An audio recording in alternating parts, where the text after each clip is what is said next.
ఉత్పంతించ వినాశంచ భూతనామగతించ వేత్తి విద్యా విద్వాంసరమాభ్యో భగవాంతి అన్నారు. అంటే దేవుడు అనబడిన వాడు సృష్టించుటకు, సంహరించుటకు తగిన శక్తి కలిగి ఉండాలి. భూత భవిష్యత్ వర్తమాన కాల విషయములను ఎరిగి ఉండాలి. ఈ అర్హతలు కలిగిన వాడే దేవుడు అని భావం. ఈ రెండు అర్హతల్లో మొదటి అర్హత సృష్టించటానికి, సంహరించటానికి కావలసిన శక్తి మహాశక్తి. అంటే మహాశక్తి కలిగిన వాడే దేవుడు, అనగా మహాశక్తివంతుడే దేవుడు. మరి మహాశక్తివంతుడు ఎవరు? నలుగురిని నరికినవాడా? 10 మందిని బాధినవాడా? నలుగురిని నరికినవాడు, 10 మందిని బాధినవాడే మహాశక్తివంతుడైతే అలాంటి వాడు చాలా మంది ఉన్నారు లోకంలో. మరి మహాశక్తివంతుడు అంటే ఎవరు? ప్రపంచమంతా దేన్నైతే జయించలేకపోతుందో దానిని జయించిన వాడే మహాశక్తివంతుడు.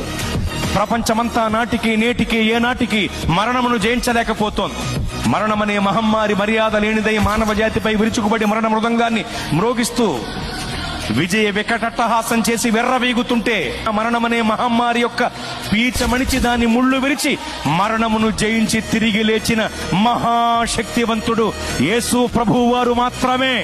ఓ మరణమా నీ ముళ్ళు ఎక్కడ, నీ విజయం ఎక్కడ? నీ ప్రభువు అడిగితే మృత్యువుకు ముచ్చెమటలు పట్టాయి.